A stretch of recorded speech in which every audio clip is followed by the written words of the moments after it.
It's time now for a look at the latest in local news. In the news, couple of governmental meetings set for this week. The Jesup City Commissioners have their regular meeting set for tonight at 7 p.m. at City Hall. On the agenda, old business discussion to set the mobile food truck fees. Under new business, review of their July 2022 financial statement. Discussion for permission to bid a new pickup truck for the water department. Permission to bid painting for the 3rd Street water tank.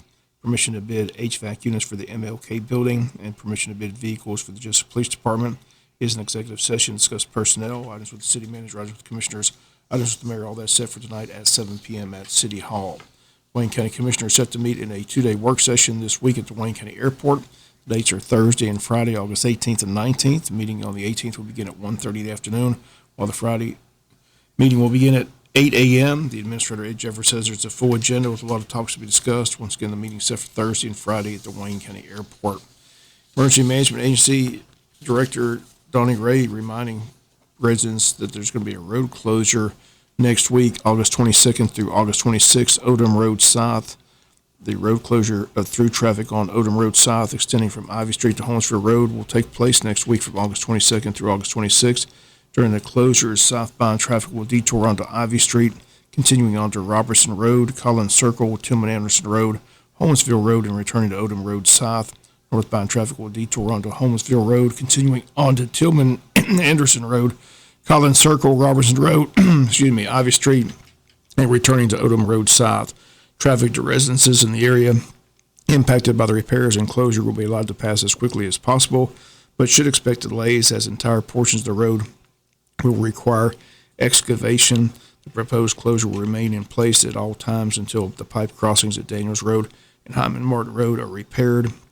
Road closed to through traffic signage will be in place outside the hard closure to provide ample notice to all drivers on Odom Road South.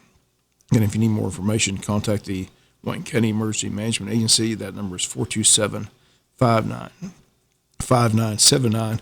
Again, that road closure is set for next week from August 22nd through August 26th. We'll be back with more news after this word from our sponsor, other commercial messages, so please stay tuned. On Monday, Governor Brian Kemp announced he'll spend up to $1.2 billion in federal COVID aid on payments of $350 apiece to more than 3 million Georgians who benefit from Medicaid, subsidized child health insurance, food stamps, or cash welfare assistance. Payments will start in September. The move comes atop his proposal last week to spend $2 billion in state surplus, split between property tax rebates and a second round of income tax rebates. Monday's announcement will put money in the hands of less affluent Georgians in the months before the hotly contested race for governor. Under Georgia law, the governor has sole control of how the federal COVID relief money is spent. He says he's looking to help people in the state pressured by higher prices. Kemp released a statement which reads as follows. It states this assistance will help some of Georgia's most vulnerable citizens cope with the continued negative economic impact of the COVID public health emergency and 40-year high inflation caused by the disastrous policies that were implemented by the Biden administration. Kemp has cited the same reason for repeated suspensions of the state gas tax and diesel tax since March, a move that has cost the state more than $800 million in foregone tax revenue.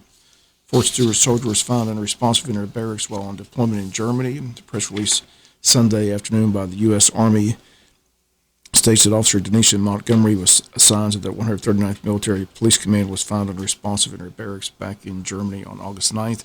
She was pronounced dead at the scene. The U.S. Army released a statement saying they're saddened by the loss of Officer Montgomery. They state their thoughts and prayers with the family and loved ones during this difficult time. Officer Montgomery was deployed to Germany from Fort Stewart, was scheduled to return with her unit at the end of September. They state the incident is currently under investigation by the U.S. Army Criminal Investigation Division. We'll be back with a final news note after this word from our sponsor, other commercial messages, so please stay tuned. Final note in the news, seems to be quite a few alligator attacks in the past few months. This one reported in Beaufort, South Carolina on Monday. Sheriff's Office states they responded to a scene where a large alligator was guarding what was believed to be a person. Emergency services arrived and located the gator as well as the deceased person. While it was identified as 88-year-old Nancy Becker of Sun City, South Carolina, officials believe the woman was guarding near the pond and slipped into the water. Gator has since been removed from the pond and euthanized, according to officials. Sheriff's Department says that there are around 200 lagoons and ponds back in that community, and residents should be aware of the constant dangers of gators in those waters. Officials say gators are very fast on land, anywhere from 15 to 30 miles per hour. They're warning residents also not to leave their dogs out at night. Incidents under investigation by the South Carolina Department of Resources and the Beaufort County Coroner's Office.